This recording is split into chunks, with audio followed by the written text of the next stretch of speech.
গভীর রাত্রে হযরত ফাতিমা রাদিয়াল্লাহু তাআলা আনহা ইন্তেকাল করলেন। কিছু সংখ্যক সাহাবীদের কাছে খবর দিয়া অল্প সময়ের ভিতরে জানাজার ব্যবস্থা করা হলো। হযরত আবু যর গিফারী রাদিয়াল্লাহু তাআলা আনহু কবরের ভিতরে নেমে গেলেন। কবরের ভিতরে নেমে গিয়া হযরত আবু যর বলেন, রে কবর, তোর ভিতরে আজকে কাকে রাখবো, তুই কি তা জানিস নাকি?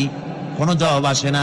হযরত আবু যর বলেন, কবর রে, তোর ভিতরে আজকে যাকে রাখবো তিনি হতেছেন হযরত ইমাম হাসান হোসেনের মা, বেহেশতের সমস্ত জওয়ানদের সরদার হবেন যারা, সেই দুইজনের মা তোর ভিতরে রাখবো, খবরদার বেয়াদবি করবি না। কোনো জবাব না পেয়ে হযরত আবু যর বলেন, ওগো কবরের মাটি, তোর ভিতরে কাকে রাখবো কি জানিস?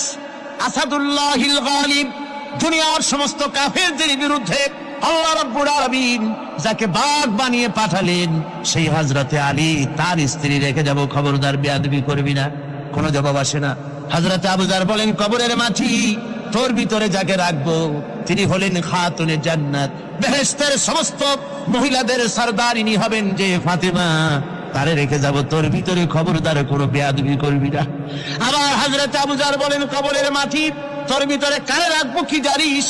তোর ভিতরে আজকে যাকে রেখে যেতেছি তিনি হলেন আখেরি জামানার পয়গম্বর বিশ্বনবী জনাবে মুহাম্মদুর রাসূলুল্লাহ সাল্লাল্লাহু আলাইহি ওয়াসাল্লামের কলিজার টুকরা মা ফাতেমাকে তোর ভিতরে রাখবো, খবরদার কবরের মাটি বেয়াদবি করবি না। কিতাবে এসেছে হযরত আবু যর গিফারী শুনতে পেলেন, আওয়াজ এলো, কি যেন বলতেছে, রে আবু যর, আমি ফাতেমাকে চিনি না, হাসান হোসেনের মাকে চিনি না, আলীর স্ত্রী চিনি না, রাসূলের মেয়ে মা ফাতেমাকে চিনি না। আমল যদি ভালো হয় আমার ভিতরে, আমল ভালো নিয়ে যে আসবে শান্তিতে থাকবে, আর আমল যদি খারাপ হয় আমার ভিতরে, তার অবস্থা চূড়ান্ত হয়ে যাবে। আমার ভাইরা, আমার বন্ধুগণ, আমলের উপরে ভিত্তি করে কিয়ামতের দিন নাজাত হবে। আমল যদি খারাপ হয়ে যায় কিয়ামতের দিন কেউ তাকে বাঁচাতে পারবে না। এই জন্য কিয়ামতের ময়দানে, হাসরের দিনে আল্লাহর হাবিব জনাবে মুহাম্মদ রাসূলুল্লাহ সাল্লাল্লাহু আলাইহি ওয়াসাল্লাম সিজদায় পড়ে কাঁদতে থাকবেন।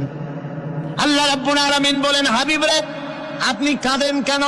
আজকে তো আপনার কাঁদার দিন না, আমি আপনাকে মাকামে মাহমুদ দান করেছি, আমি আপনাকে কাউসার দান করেছি, আপনার আজকে সম্মানের দিন, মর্যাদার দিন, কাঁদেন কেন? আল্লাহর হাবিব বলবেন, রব্বুল আলামিন, মাকামে মাহমুদ পেয়েছি, কাউসার পেয়েছি, কান্দি এই জন্য আমি দেখতে পাচ্ছি আবার সামনে দিয়া ফেরেশতারা আমার উম্মতগুলি